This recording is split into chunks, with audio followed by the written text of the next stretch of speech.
Mən Zahidov Yusif Mirsabov, Göyçay rayon Yalman kənd sakini. 27-si günü gecə, yəni 28-dən açılan səhər yoldaşımı apardım ginekologiya şöbəsində Səbinə doktora təhvil verdik. Həkim ginekoloq. Onlar mənim yoldaşımı ora qəbul elədilər. Biz də rahat olduq ki, həkim nəzarətidir. Orada daha yaxşı baxlar ki, ev şəraitində biz yaxşı baxa bilmərik. Biz düşündük ki, onlar orada həkim nəzarəti olaraq UZI və digər şeylərin hamısını özləri yoluna qoyacaqlar və biz arxain şəkildə xəstəni xəstəxanaya yerləşdirdik və oradan ayrıldıq. Və sonradan bizə məlum olur ki, xəstəxanaya UZI gətirməyiblər, xəstəyə baxmayıblar. Sadəcə təzyiq ölçən aparatın turubkası ilə uşağın ürək atışlarını sadəcə kənardan dinləyiblər və bu ilə nəticəyə gəliblər ki, uşağın vəziyyəti yaxşıdır. Amma halbuki anada və uşaqda olan yaxşılıq heç də yolunda deyilmiş, hətta uşaq ana bətnində boğulmaqdaymış. Əgər onlar bu xəstəni UZI-yə salmış olsaydılar, bunun nə dərəcədə dəqiq bir vəziyyət olduğunu daha yaxşı bilərlərdi.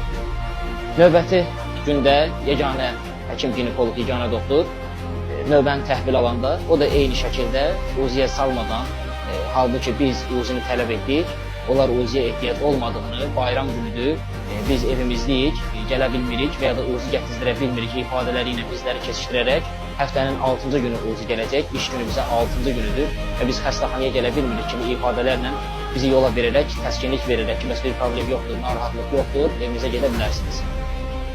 Tam yeganə doktorun smeninin başladığı günün ikinci yarısında zəng eləyib xəbər verirlər ki, bəs evladınız dünyasını dəyişdi ana bətnində, artıq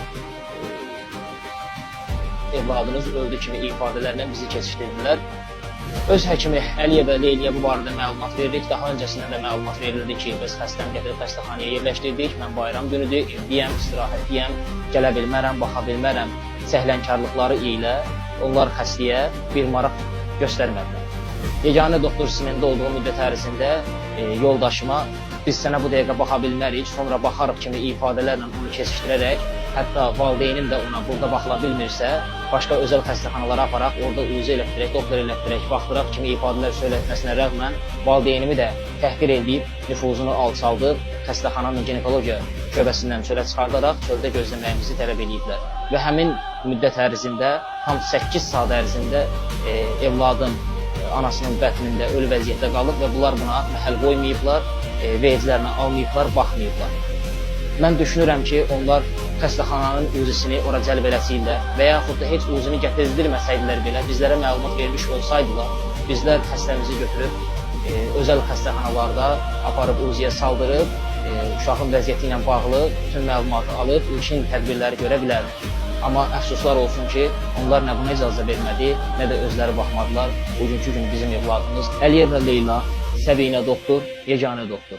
Bu üç həkim barəsində cənab prezidentimizdən, baş prokurorluğumuzdan və adiyyatı üzrə bütün orqanlarımızdan xahiş edirəm ki, bu üç həkim barədə ciddi tədbirlər görülsün.